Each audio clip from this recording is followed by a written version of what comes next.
Permanent residence is your next best thing, and in many ways gives you the same rights and privileges, just not the travel document. And PR is highly accessible in many highly desirable countries. The Global Passport Investor is your go-to podcast.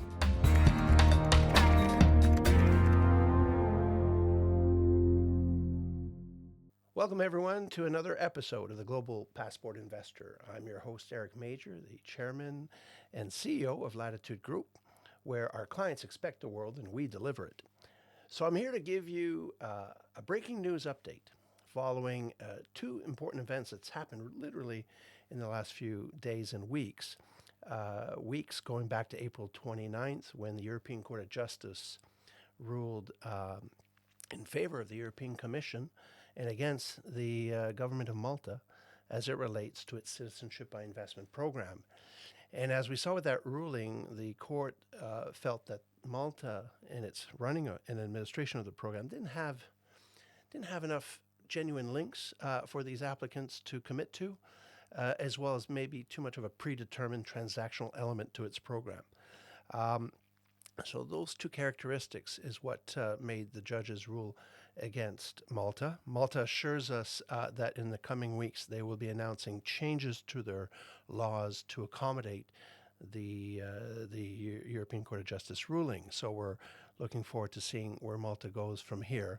But the takeaway is that we're expecting to see a little bit more connection, a little bit more physical presence, a little bit more genuine links ultimately to Malta, which is where this is going. And then there's yesterday the announcement from the Portuguese government, the newly elected Portuguese government following the election they had in May, that they're looking to also make adjustments to their Citizenship Act that effectively would make it a longer process to obtain citizenship and also brings these elements of having more links and even bringing the notion of a Portuguese cultural exam in the same way that here in the UK you have the Life in the UK test, for example. So the details of that remain to be seen in the days ahead.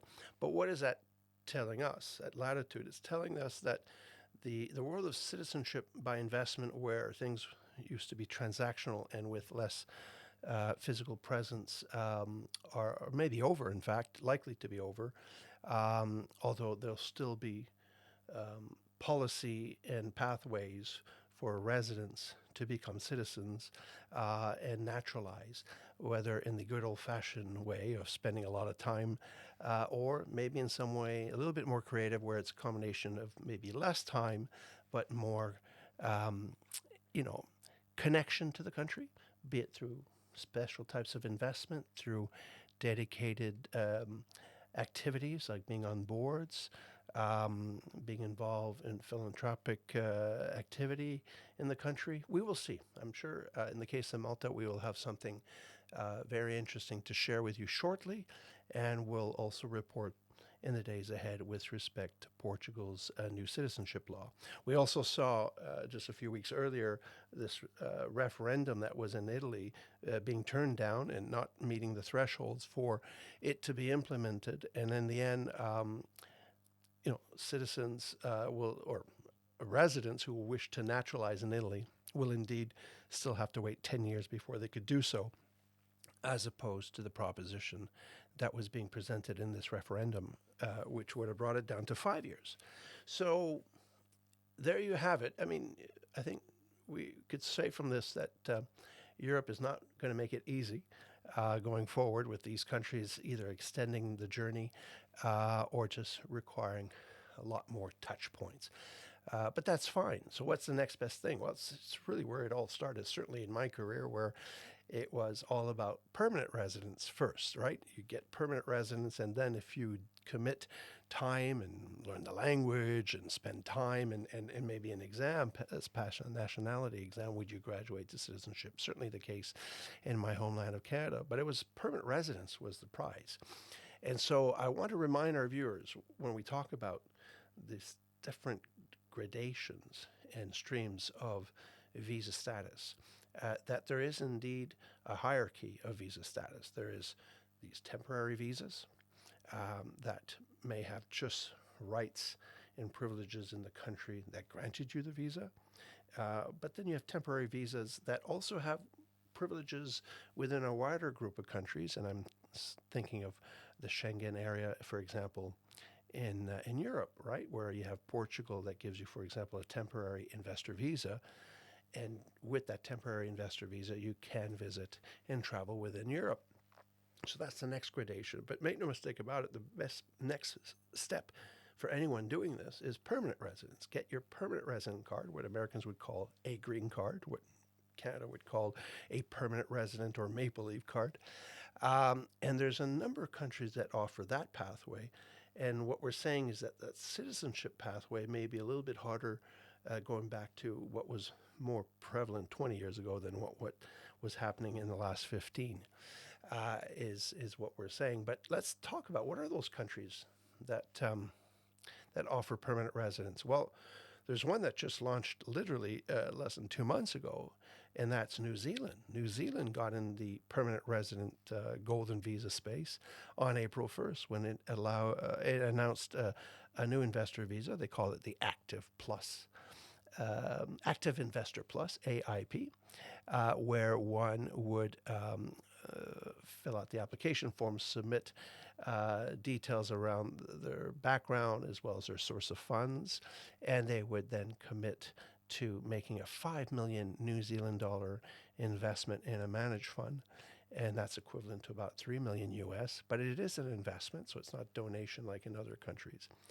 And then if you do fill out that form and declare your source of funds and pass through the DD, you'll get this residence card and you'll have a certain number of months, I think up to 6 months, to complete your investment. And then there you are with this residence card allowing you to visit and stay in New Zealand or send your kids to school or just migrate there, obviously. But it's also catering to the Plan B client, because what they're saying is now that you have this card, which is a temporary card, it's a 3-year card that's issued. The key is, how do I get to that more permanent status, which, again, the reference would be a green card, but what they would call permanent residence in New Zealand. Well, you get it after 3 years if you've done two things.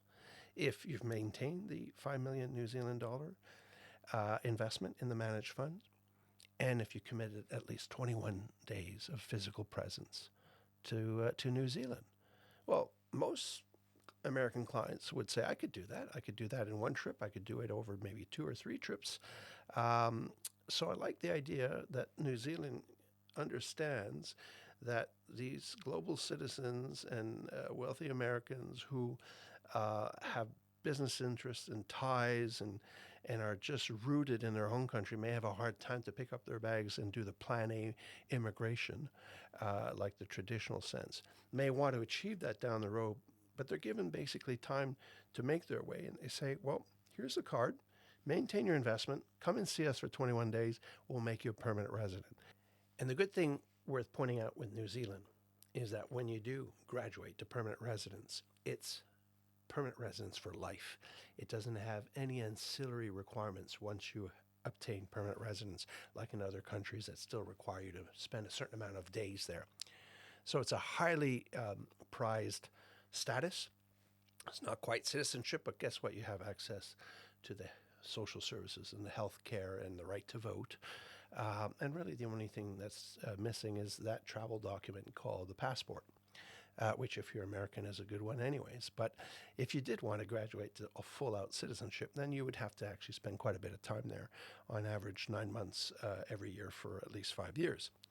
But permanent residence, only 21 days in 3 years. Most Americans say they could do that. What's another country that has PR? Well, Canada offers permanent residence. In fact, under its Canada Startup Visa, highly popular program, roughly between 300,000 to 500,000, or actually to 300 to 400,000 US is what that will cost you. The difference here is that it's a long waiting time. You submit your file, and you have to wait. But once you do get approved, you do get permanent residence. So when you compare that to New Zealand, which when you apply within a month or two, you get your residence card. which is temporary, and only after 3 years you get permanent. Canada says, no, we let you wait outside in India, in America, in the UK, wherever you're applying from, and we'll let you know when you're approved, which right now is 2.5 to 3 years later.